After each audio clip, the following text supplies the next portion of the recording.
আমি বলবো আমাদের গঠনতন্ত্রের কথা।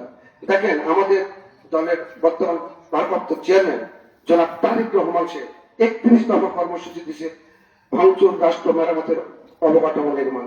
অর্থাৎ যদি আমাদের বাংলাদেশ জাতীয়তাবাদী দল সামনের দিনে রাষ্ট্র ক্ষমতায় আসে তাহলে 31 দফা কর্মসূচি দিয়েছে। 31 দফার মধ্যে দেখেন যুগান্তকারী সিদ্ধান্ত, আমাদের যে গণতন্ত্র কবর রচিত হয়েছিল সেই গণতন্ত্র রক্ষা করার জন্য সংবিধানে পাশ করতে হবে। মানে গণতান্ত্রিক অধিকার আমাদের থাকবে, এটাকে কেউ করতে পারবে না।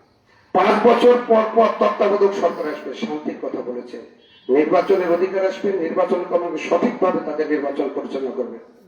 কৃষকের মুখে হাসি ফুটানোর জন্য আমাদের স্লোগানই তো আছে, কৃষক বাঁচলে দেশ বাঁচবে, শহীদ প্রেসিডেন্ট জিয়াউর রহমান। তো কৃষকের মুখে, কৃষককে কিসে স্বনির্ভর করতে হবে? অর্থনীতিতে স্বনির্ভর করলে তো কৃষকের মুখে হাসি ফুটবে। কে বলেন আপনারা?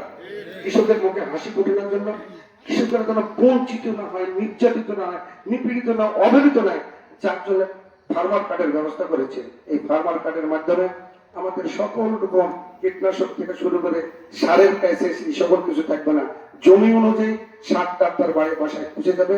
কাঁচামাল সংরক্ষণের জন্য সরকারিভাবে বিভিন্ন নির্বাচন এলাকায় 2-3টি কোল্ড স্টোরেজ, যেন কম দামে কোনো জিনিস বিক্রি করতে না হয়। আবার সরকারি মার্কেট থেকে, অর্থাৎ মধ্যভোগীকে ভোগ করতে হয়, এখান থেকে সরাসরি মাল ঢাকায় যাবে। যে লাভ পাবে সে কৃষক পাবে। মা বোনদের জন্য যুগান্তকারী সিদ্ধান্ত, ফ্যামিলি কার্ডের ব্যবস্থা করেছে। ফ্যামিলি কার্ড অর্থাৎ কর্তা মহিলা থাকবে, বাড়ির সকল প্রয়োজনীয় জিনিস A to Z পর্যন্ত সরকারি দোকান থেকে সেখানে পাবেন। এখানে দেখা যাবে নকল কোনো মাল পাবেন না, পরিত্যক্ত কোনো মাল পাবেন না, মেয়াদ উত্তীর্ণ কোনো মাল পাবেন না। একটি করে পরিবার ন্যায্য মূল্যে দোকান থেকে জিনিস কিনবেন।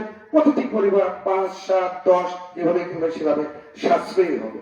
বেকারদের কর্মসংস্থানের জন্য যুগান্তকারী সিদ্ধান্ত, 1 বছরের মধ্যে 1 কোটি মানুষকে, 1 কোটি বেকারদের কর্মসংস্থানের ব্যবস্থা করা আছে।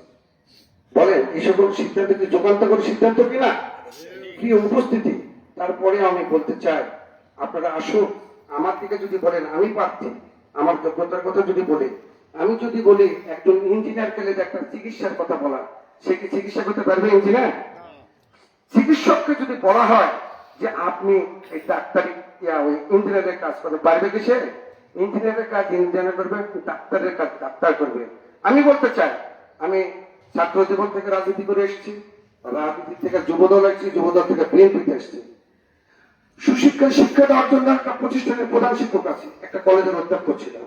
তারপরে রাজনীতিতে যেহেতু আছি, ইউনিয়ন পরিষদে আমি চেয়ারম্যান নির্বাচিত হয়েছি। সরাসরি কৃষক, শ্রমিক, সকল শ্রেণীর মানুষের সঙ্গে কাজ করার আমার সৌভাগ্য হয়েছে, কাজ করার চেষ্টা করেছি। রাস্তাঘাট, ব্রিজ, মসজিদ। অনুরূপ ভাবে আমি উপজেলা চেয়ারম্যান নির্বাচিত হয়েছিলাম আপনাদের ভোটে। যদিও আমাদের প্রতিপক্ষ ছিল আওয়ামী লীগ, সরকার ক্ষমতায় না থাকার জন্য উন্নয়নমূলক কর্মকাণ্ডে অংশগ্রহণ করতে পারি না। তবে এই এলাকায় কোন গ্রামের কোন রাস্তা, কোন মসজিদ উন্নয়ন দরকার, কোন মাদ্রাসা উন্নয়ন দরকার, এই সকল বিষয়ে সার্বিক বিষয়ে আমাদের একটি অভিজ্ঞতা আছে। মানুষ হিসেবে কাজ করার আমাদের সৌভাগ্য হয়েছে। আমাদের জনাব তারেক রহমান সাহেব বলেছে, মসজিদের ইমাম, মুয়াজ্জিন অসম্পূর্ণ দায়িত্ব পালন করে, তাদের ভূমিকা অতুলনীয়। এই শীতের রাত্রে ফজরের নামাজের সময় ওনারা মসজিদে যান, মসজিদের কাজ করেন, যিনি সার্বক্ষণিক সমাজে উন্নয়নমূলক কর্মকাণ্ডে অংশগ্রহণ করে।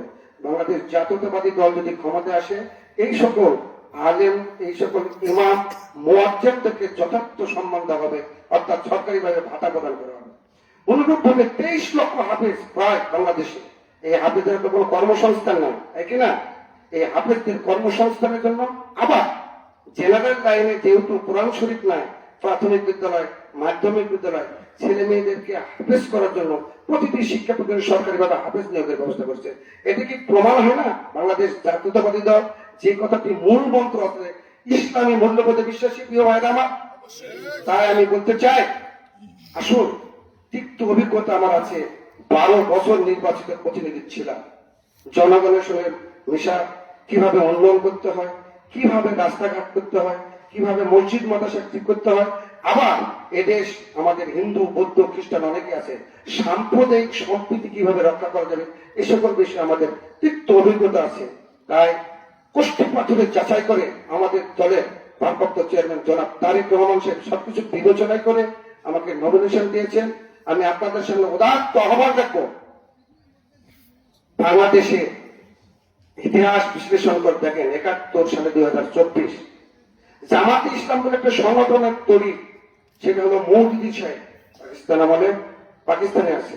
সেই সংগঠন কিন্তু সেখানে দেশ বিভক্ত, সেই সংগঠন কিন্তু সেখানেও কোন রকম আহ্বান সৃষ্টি করতে পারে না, সরকার ক্ষমতা আসতে পারে না। আমি কয়েকদিন আগে সোশ্যাল মিডিয়ায় একটা জীবনী পড়লাম, জীবনী পড়ে দেখলাম মৌদুদি সাহেবের ছেলে জামাত ইসলাম বলে কোনো সংগঠন করছে না।